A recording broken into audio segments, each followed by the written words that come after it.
I want to talk about Mars and Gemini, and I think I'm going to call this video something like Spiritual Lessons of Natal Mars and Gemini, or Karmic Lessons of Mars and Gemini, or just some kind of lessons of Mars and Gemini.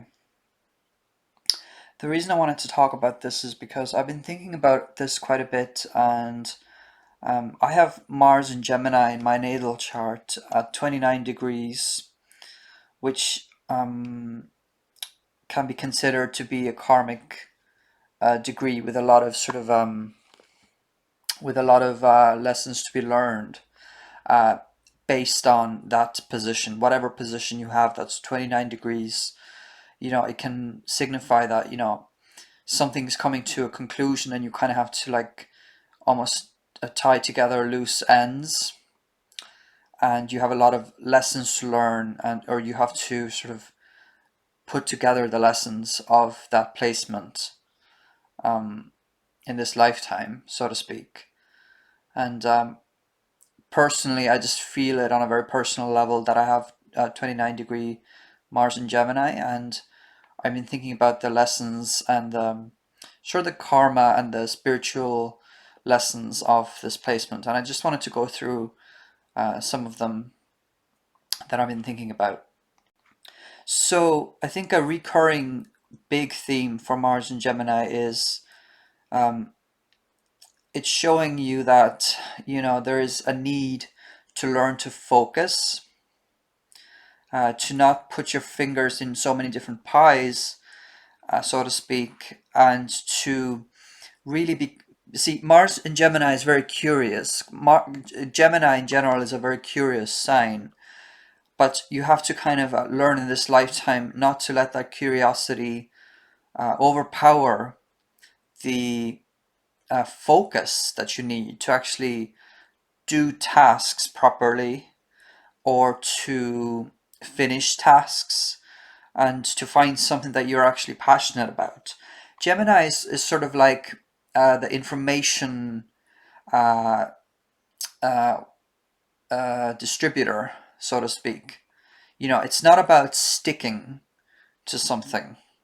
And I think spiritually, or just in terms of karmic lessons, I think if you have Mars and Gemini,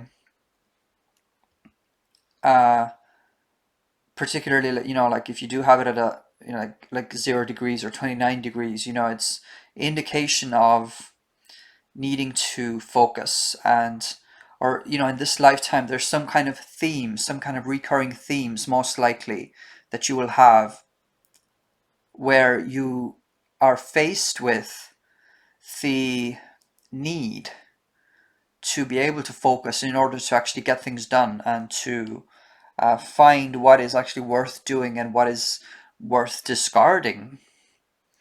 As a somebody with Mars and Gemini, I personally am very sort of curious. I'm kind of, I tend to want to try different things, but it's difficult for me to understand what I'm passionate about, or what is uh, the most important thing to do in a situation, or the most um, productive way to go about doing something, or what is the most productive thing to do. So there's that. So focus, learning to focus will be the first point. Another thing, another lesson I think from Mars and Gemini would be to master this idea of being witty, and to master language, to master communication in many forms, but mostly verbal, information sharing between people. So Gemini and Mars in Gemini is naturally very communicative, and is naturally kind of an information junkie. And so I think one of the lessons of this placement, and one of the things that you came to kind of do and learn in this lifetime with if you have Mars and Gemini, is to master this so that you can do it kind of at the highest level that you can do it.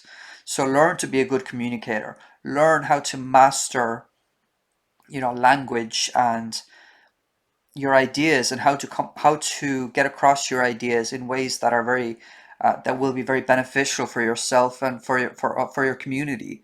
Gemini has to do with like your neighborhood, your immediate communities.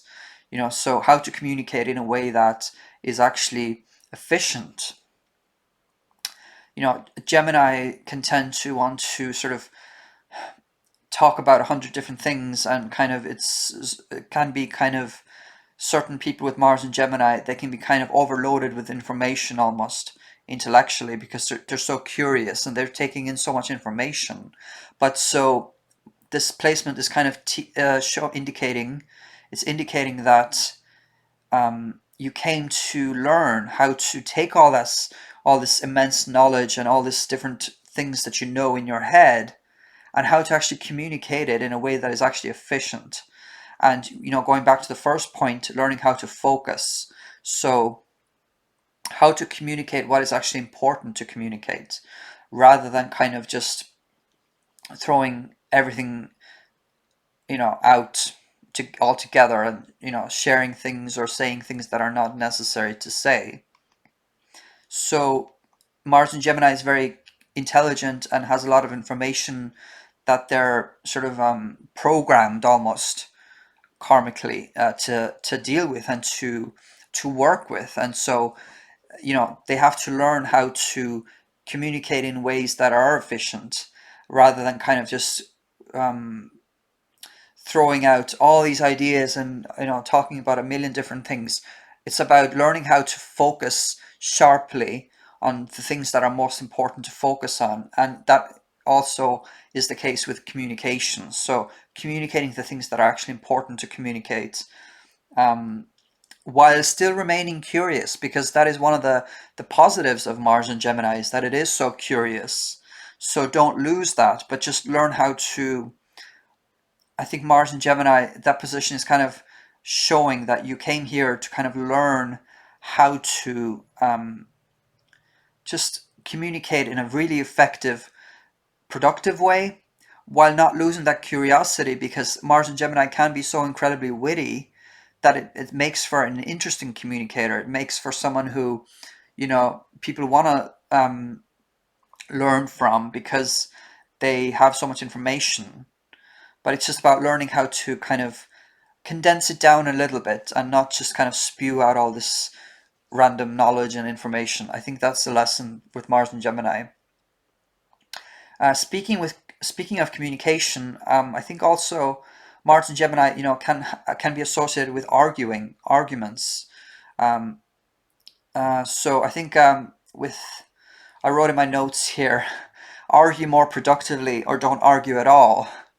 So I think Mars and Gemini can get sort of lost in mindless arguments that are just kind of there to act as a way for them to express themselves verbally and get out all this, thoughts.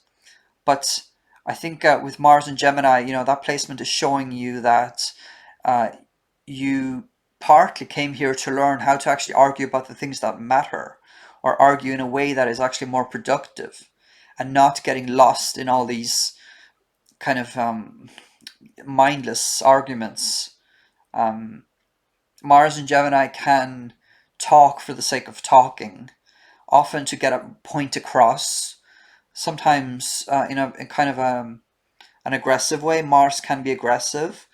So there's that, and just learning how to. It's all about communicating effectively again. So learning how to communicate effectively and not get lost in kind of mindless arguments. And I also want to talk about, Gemini is one of the signs associated with kind of nervous tendencies. Can be kind of because they're so restless and curious, it can show you that this placement can show you that you kind of need to learn in this lifetime to relax.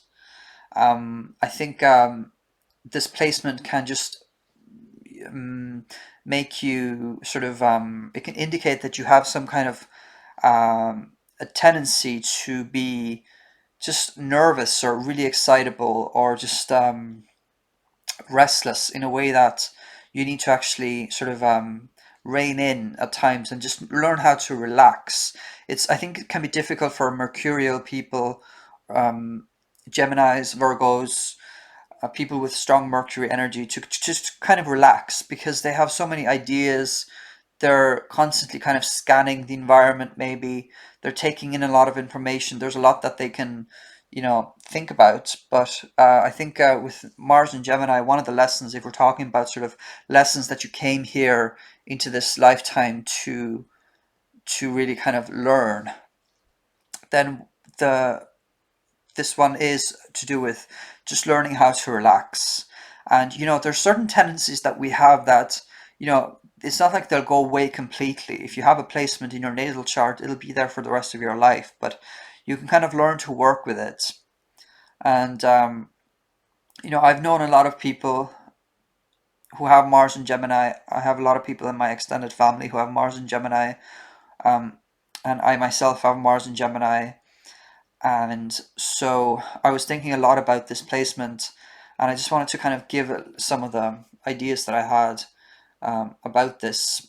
Um, Even I was going to say earlier, I forgot to say this, but for example, one of my grandmothers had Mars and Gemini, and kind of she practiced her mind and like trained her mind and practiced her like verbal skills and her sort of wit by doing a lot of crosswords. I think she did crosswords every morning.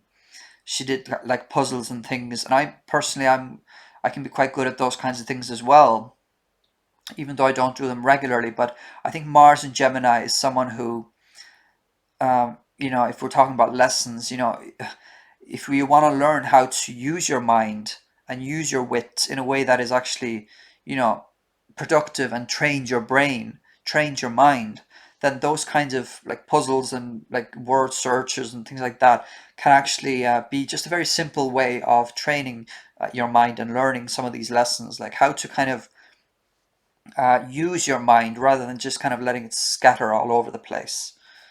So I hope this was interesting, and yeah, thanks for listening.